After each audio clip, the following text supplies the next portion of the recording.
రాష్ట్ర ముఖ్యమంత్రి చంద్రబాబు నాయుడు ఆదేశాల మేరకు శ్రీ వెంకటేశ్వర వైద్య విజ్ఞాన సంస్థను దక్షిణ భారతదేశంలోని అత్యుత్తమ ఆసుపత్రిగా అభివృద్ధి చేస్తున్నామని టీటీడీ చైర్మన్ బీఆర్ నాయుడు వెల్లడించారు. బుధవారం సెంట్రల్ మెడికల్ గోడౌన్ రోగుల సహాయకుల కోసం అదనపు అంతస్తులను ప్రారంభించారు. ఈ సందర్భంగా టీటీడీ చైర్మన్ మీడియాతో మాట్లాడుతూ 10.65 కోట్లతో 37,000 చదరపు అడుగుల విస్తీర్ణంలో 3 అంతస్తుల్లో సెంట్రల్ మెడికల్ గోడౌన్ ప్రారంభించామని, ఇందులో మెడికల్ స్టోర్లు, జనరల్ స్టోర్లు, కోల్డ్ స్టోరేజ్, ఆపరేషన్ థియేటర్ స్టోర్లు, కార్యాలయాలు, సమావేశ మందిరం ఉన్నాయని తెలిపారు. అదేవిధంగా 4,40 లక్షల వ్యయంతో 300 మంది రోగుల సహాయకులు వేచి ఉండేందుకు వీలుగా విశ్రాంతి భవనంలోని 2-3 అదనపు అంతస్తులను ప్రారంభించినట్లు తెలిపారు. ఓం నమో వెంకటేశాయ. నిన్న జరిగినటువంటి బోర్డు మీటింగ్లో ఏదైతే ఉందో అది మీ అందరికీ తెలుసు.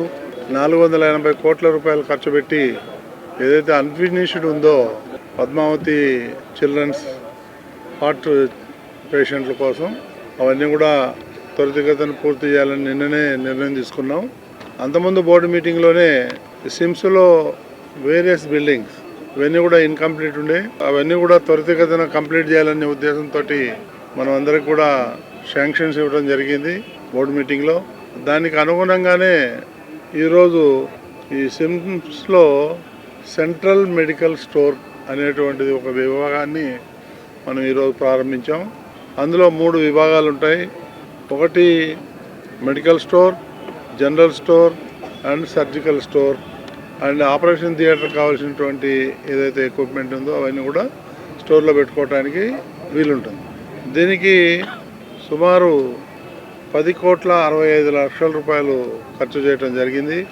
దీనికి అదనంగా ఇక్కడ ఉన్నటువంటి బిల్డింగ్ ఏదైతే ఉందో అది 4,40 లక్షలు ఖర్చు పెట్టి అది కూడా రోగులు వస్తే వాళ్ళ వెనక వాళ్ళతో కూడా వచ్చేటువంటి అటెండర్స్ ఎవరైతే ఉంటారో సహాయకులు వాళ్ళు పడుకోవటానికి సౌకర్యంగా ఉంటుందనే ఉద్దేశంతో ఆ బిల్డింగ్ కూడా కట్టడం జరిగింది.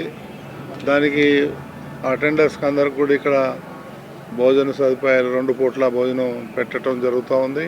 కాబట్టి ముఖ్యమంత్రి గారు చాలాసార్లు రివ్యూ మీటింగ్స్లో క్లియర్గా చెప్పడం జరిగింది, మీరంతా కలిసి సిమ్స్ హాస్పిటల్ని డెవలప్ చేయాలి, అదొక అద్భుతమైనటువంటి సంస్థ, ఆంధ్రప్రదేశ్లో మొట్టమొదటి సంస్థగా ఏర్పడాలి ఆయన ఆశాభావం. ఆయన ఇచ్చినటువంటి ఆదేశాలకు అనుగుణంగానే మేమంతా కూడా ఈరోజు ఈ కార్యక్రమాలన్నీ కూడా త్వరితగతిన పూర్తి చేయాలనే ఉద్దేశంతో మా బోర్డు సభ్యులందరూ కూడా ఏకగ్రీవంగా తీర్మానించడం జరిగింది. అదేవిధంగా ఇంకా కొన్ని బిల్డింగ్స్ అన్ఫినిష్డ్ ఉన్నాయి, అవి కూడా త్వరితగతిన చేయాల్సిన అవసరం కూడా ఉంది.